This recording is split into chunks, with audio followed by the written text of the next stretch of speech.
much for clicking on the video. My name is Leah, and let's recap and review Real Housewives of Atlanta. This is season 15, episode 4. So let's get into it. So before we get into it, we gonna get a little spicy. So let's talk about this beef that's between Mayetta and Marlow that I'm sick of already. So Mayetta was on Twitter talking, and my apologies because I didn't get the full tweet, but I got it when Marlow quote tweeted it and Mayetta responded. So Mayetta started off by saying, "Here we go again, the canned peach at I Heart Marlow talking out of both sides of her neck. Always behind my back and never to my face. I don't respect that. You need to worry about getting," and then it says ... So Marlow quote tweeted this by saying, "Canned peach, ?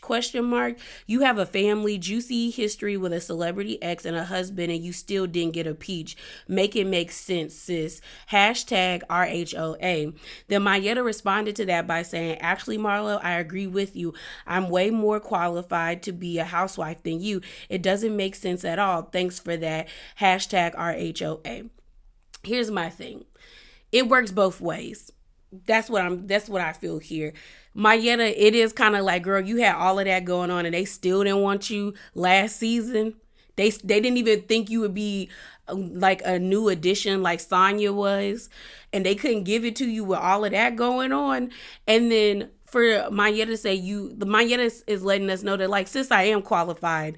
I probably would make a better housewife than you. But in my opinion, Mayetta is a dud. Mayetta is a dud. Courtney's a dud. I'm just calling it. And even Kenya's little wag friend who was on the internet, like, caping for her with Marlow banging on the door. It's giving dud. It feels like a lot of these women aren't really friends. They're just trying to show their allegiance to certain sectors of the group. And that gets old really quickly because it feels like you don't have a mind of your own. And that's what is coming off with Mayetta. Mayetta gives brown nose there. Like, you're constantly coming at Marlow. And what Marlow said last season was true. You was given, like, you was Candy's friend, and you didn't really want to know what was going on between her and Candy, her and Marlow, and you didn't really want to know Marlow's side. So if Marlow is saying that, she said it. You are making a situation out of nothing. Now, I could have rocked with you if Marlow was just talking trash about you throughout the season for no reason. But what Marlow said when y'all was in Jamaica is true, because even I would have been like, why is her friend coming over here to talk to me? I'm not friends with her. She don't need to know none of my business. So I feel like Mayetta just wants an issue. And I also feel like she's trying to prove herself to Candy because she opened up this season being like, Candy felt like she didn't like the fact that I wanted to know both sides between Marlow and her. So I need to prove myself. It's coming off as that. This little feud with Marlow is coming off as that. It's not coming off authentic. And it's like, Mayetta, you not giving. Mayetta wasn't interesting when she was on Hollywood Exes, other than when she told us about her whole story with her and Neo. But after that, Mayetta was not, like, entertaining to watch. So this whole, like, energy Mayetta is giving Marlow, it's not hitting. Because I don't even think Mayetta is that confrontational. Because she was struggling last episode. Like, the stuttering and the looking back and forth. Like, girl, that's not you. That's not really you. But let's get into this, y'all. So the episode opens up and we see Mayetta and Kenya dancing. We remember Mayetta is a choreographer and she's basically trying to help Kenya with her moves because we find out that Kenya is going to be dancing in the halftime show at the HBCU that she's attending, as well as she's walking in the parade. So we found out that Mayetta used to dance. She had a dance troupe that danced for Prince, that also danced for several notable R&B groups from back in the day. So she's super excited. We then get this phone call, and I guess it was, I don't know whose phone this was. I don't know if this was Mayetta's phone or if this was Kenya's phone. I'm hoping it was Kenya's phone because if it was Mayetta's phone, it doesn't make sense to me because it's Rio. You know, that is Kenya's new boo. Kenya is excited that he called. You know, she's just like, oh my gosh. And they're talking back and forth. And the reason why I'm hoping that this was Kenya's phone and not Mayetta's phone is like, y'all, I'm gonna be honest, Mayetta's not doing it for me. Mayetta is a dud. I'm sorry. Last season, I really, I didn't really enjoy her, but I was like, oh, she could be like a nice addition to the cast. This season, she's giving lackey, she's giving follower, she's giving brown noser, and she's giving trying too hard because you're trying desperately to have beef with Marlow when it's like, there's no reason to really have beef with Marlow because it's Marlow. Marlow.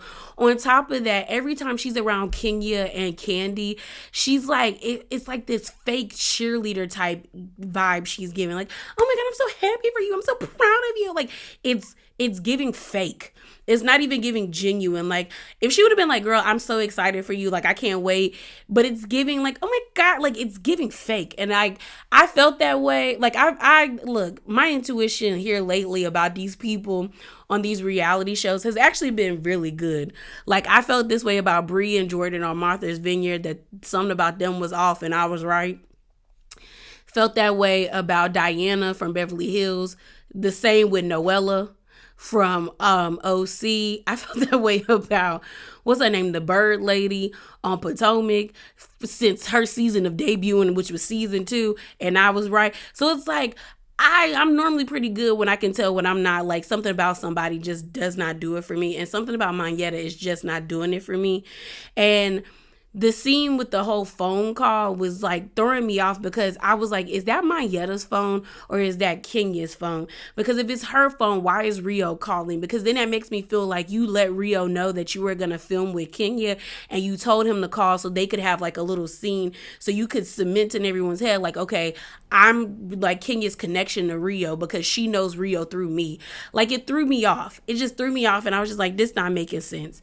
But Kenya's excited because, you know, it's homecoming. Homecoming is always lit. It's always a situation. Okay. We start the party the Friday before the homecoming week. Okay. Events start on Wednesday. You got the comedy show on Wednesday. You got the fashion show and the poetry slam on Thursday. Then Friday is the SEP show. Then Saturday is the game, and then the homecoming concert. And then Sunday is the gospel concert. And teachers know not to assign nothing. As an HBCU grad myself, I don't understand why teachers would ever want to assign assignments. It better not be a test, a quiz, a paper, not nothing. No assignment. There shouldn't even be homework, because you know and I know I'm going to be lit the whole entire week. I'm coming to class a little lit, okay? I might be in the back drinking a little something. So do not do that. I remember we had one teacher try to play us, and we had to let him know, sir, no one's about to study this algebra. No one's about to study this trigonometry, sir. It's homecoming. It's not happening. It's not happening. You would be a fool to assign anything, okay? So I had to Google what HBCU, because they never say what school it was, and I think it was Miles College that's in Birmingham, because the only 2 HBCUs I know that are in Alabama are Tuskegee and Alabama State. So I was surprised when I Googled and found that there's 14 HBCUs in Alabama. I said, good Lord. You know, my alma mater is from, I went to school in North Carolina. So I know about all the HBCUs in North Carolina. So I was just kind of like, dang, we got that many. But I do know the last HBCU or the farthest HBCU is in Oklahoma. I think that is the stop right there, because I don't think there's any in these surrounding states around Oklahoma. So, you know, homecoming is always a situation. It's a vibe. I was laughing that Kenya was trying to act like she was like sponsoring something. I said, sis, you're probably sponsoring like one event and not really even sponsoring. They just put your name on it like that. Like, y'all gotta understand, especially if you go to like an HBCU homecoming, because they're totally different from a PWI's homecoming. I've been to one, because that event that they were saying was a fundraiser was not that was the alumni situation. Okay, they might have been trying to raise some funds, but I saw so many old heads in there. Oh, I said, that's the alumni get together. That's why they kicked them cameras out, because when I tell you, them old people get drunk and go like, let me I gotta wait till we get there. But let me tell you, if to my friends who did not go to an HBCU, if you ever have your friends who are 45 plus invite you to the alumni get together, go. Because when I tell you, I went, and low-key I wasn't even supposed to get in, because at that time I did not even fit the age requirement. But when I said you was a vibe, I said them old people know how to get down, okay? And drinks are flowing. Everybody gets good spirits, bro. So I was like, we gonna get there when we get to that situation. But the next few scenes we see is of Sonya and her family. Girl, I'm sick of Sonya's family for Sonya because they giving mixed signals. Because didn't Sonya say last episode that her family wanted to leave? Like her mom said that she wanted her and her dad to move down to Florida. I don't nobody want to go there now. That man down there is ruining it. Like Florida just needs to be sawed off. Like with that Bugs Bunny meme, the way he was sawed. We just need to let it be an island. Just let it be an island at this point, because it's a lot of chaos and confusion and demon stuff going down there.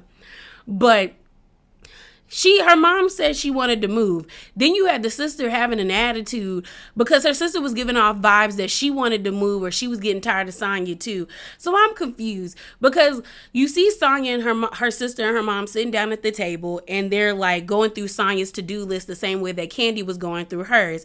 And her sister has an attitude because her sister's whole thing is like, she doesn't like the way Sonya is talking to her husband, because remember her husband is her assistant, but Sonya is going through her list and she's like, well, a lot of the stuff that I asked to be done is not done. It's not getting checked off.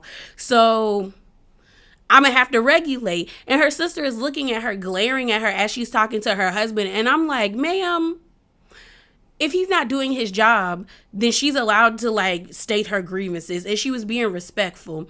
So then Sonya tells her sister like, hey, me and Ross talk and he's kind of ready for y'all to leave. And her sister had this face like she was taken aback, and she was like, well, there's nothing wrong with y'all. He's just ready for us to be a family. Her sister got in the confessional with her mom, pretty much saying that, like, because we're here, Sonya and Ross are able to rip and run the, like, streets the way that they want to. And I'm like, yes, y'all are here for that. But Sonya and Ross and Sonya make enough money to where they could probably hire a nanny to do that. And then you wouldn't have to worry about it. It's giving, once y'all get out that house, you're going to be covering the burden of taking care of your family because your husband seems like a bum. Like plain and simple. Like, granted, like, it is hard nowadays for people to get jobs. Like, we're not even gonna front. Like, we've seen a lot. If you go on TikTok, you've seen a lot of people complain about how they're putting in applications after applications and they are working tirelessly to find stable, like, income. But there's also people who, like, are letting y'all know there's so many entry level jobs. And I'm like, there's so many, like, your husband could work at a call center remotely and make like $15 or $20 an hour to contribute. But it's giving that, like, if y'all leave that house, you're going to be the one that's footing the bill, because you just had an attitude about the way Sonya doesn't know boundaries, and she's setting a boundary. Like, kicking y'all out her house is setting a boundary. But it's like the sister is only okay if she can set them boundaries, and Sonya has to deal with her boundaries, not the other way around. Because her little attitude was like, I was like, girl, I would have been like, get out of my house. Me and my sister already know 3 days tops, and we got to get away from each other. We have got to get away from each other. We didn't see a scene of Marlow with her sister Crystal, and we see Courtney, and Marlow and the boys are taking Halloween pictures. I think the youngest one was with the red umbrella and the yellow rain jacket, and then I think the oldest boy was like a vampire, and then Marlow was Storm. So they're taking the family pictures. They start talking about her nephew's untimely, death, and she's trying to tie it back to Candy. Now I still stand by what I said, that like Marlow was probably triggered, and like at first I don't think she was, but I think eventually she got triggered, and that's what led to her going off on Drew, even though I think she did too much. And my thing is, like, things trigger everybody. Like, as someone who's still like grieving, like, random stuff will cause me to cry, and I don't even know why. But I will start thinking about my loved one. So I'm just like, I believe people can get triggered by anything at this point. But she is doing too much. But I also feel like Marlow is asking a valid question. Why does Old Lady Gang continuously have issues with gun violence? And as much as y'all don't like Marlow, and I get it, it's Marlow, but Marlow is asking a question.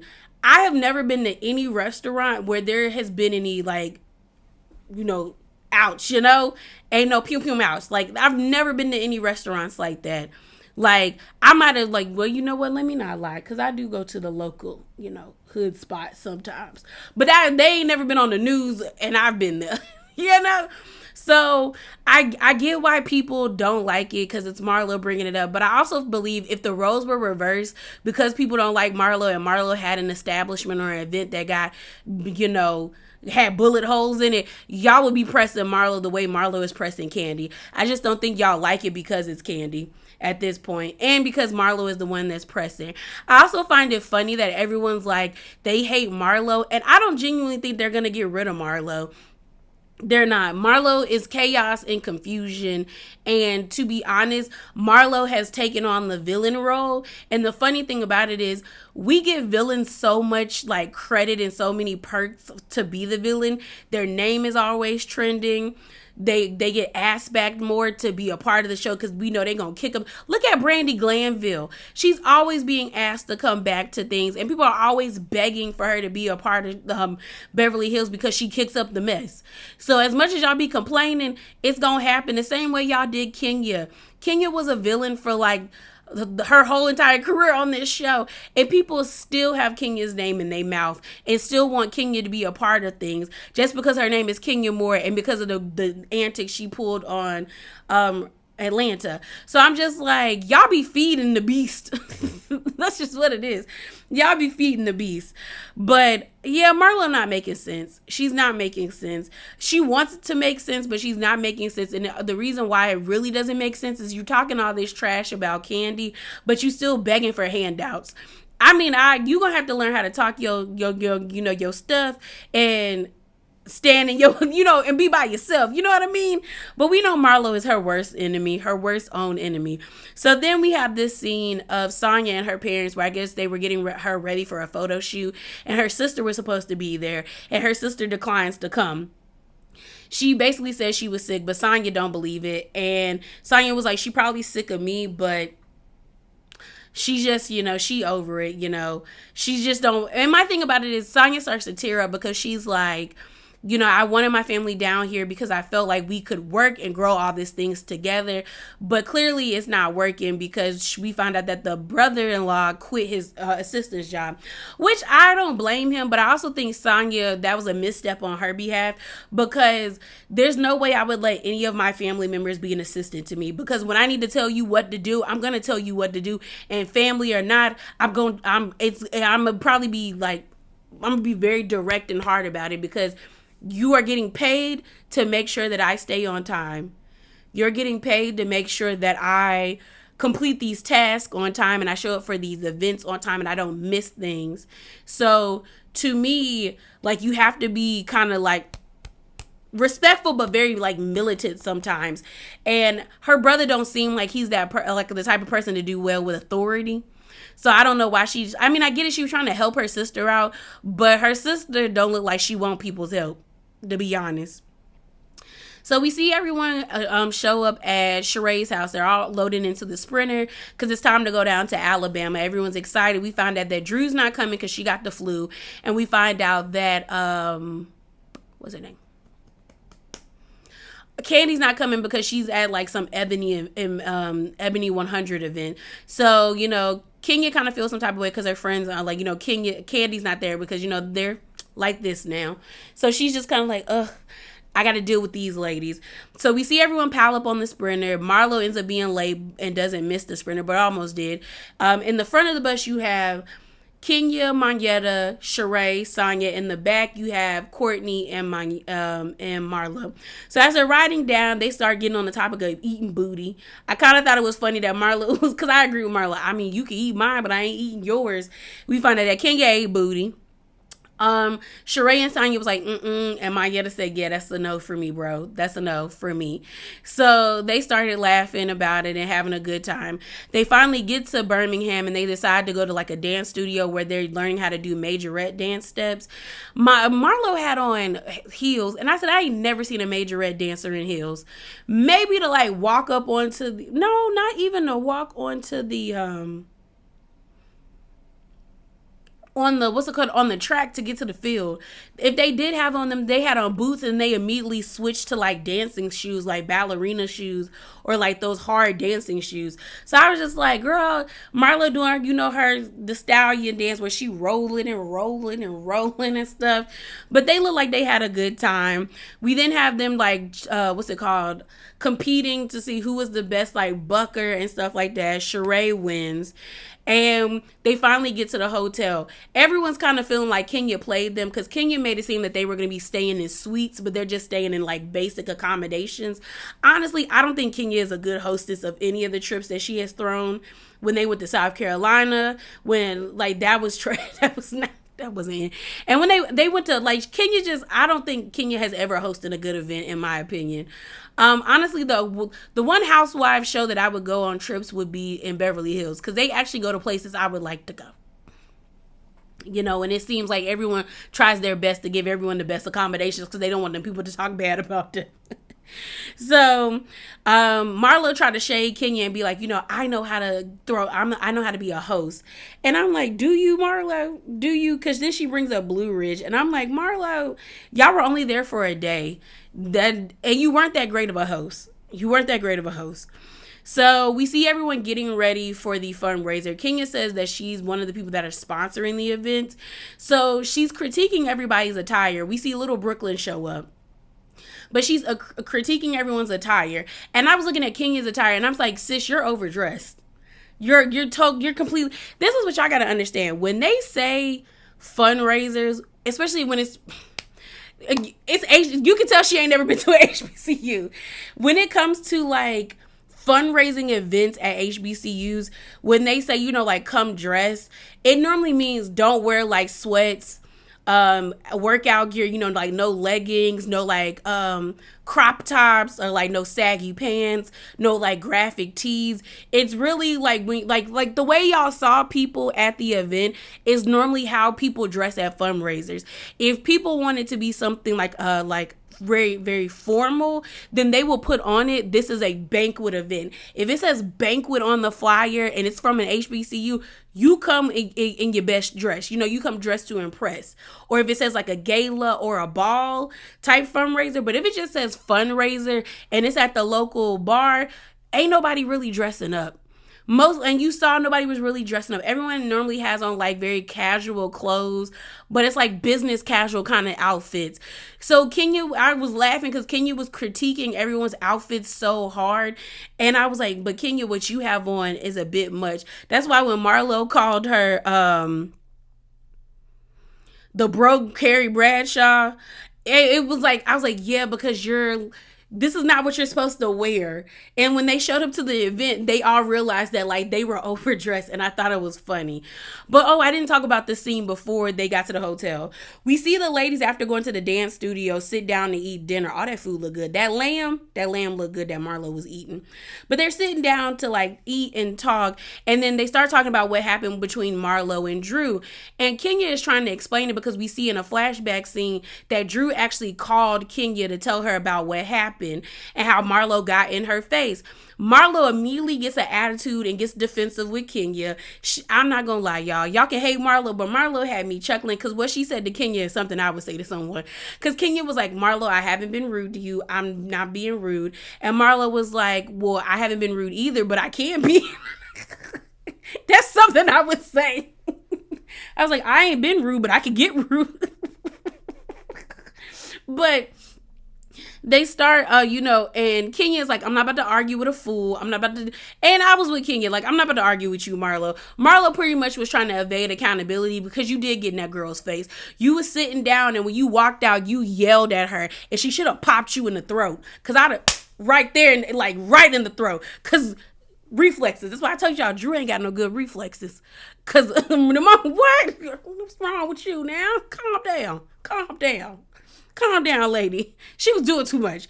So we're gonna go back to the fundraiser. They end up getting kicked out of the fundraiser, because pretty much like they said, the producer pulls Kenya to the side. It says, with the cameras and the lights and the sparklers, they's like, the people feel like they're focusing on y'all instead of the event, and they want them out.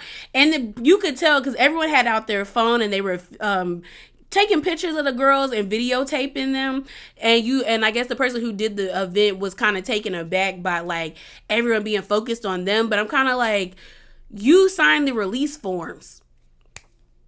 You also know that you invited Real Housewives of Atlanta. You should know everyone was going to be excited to see the ladies. I don't even know why you even thought that. And people were going to be excited to be on TV. Because everyone was excited when they came into the door to like hug them and greet them and stuff like that. So I'm just like, that was a misstep on the event planner's part. Because if you didn't want all of that hoopla there, then you should have never invited them in the beginning. So they had to get kicked out. You know, Sonya and Marlow are kind of like, girl, what we just got here? Which I'd have felt the same way. So they were like, oh, let's like go dance like at the hotel. I don't know how we got here, but Kenya went to her room.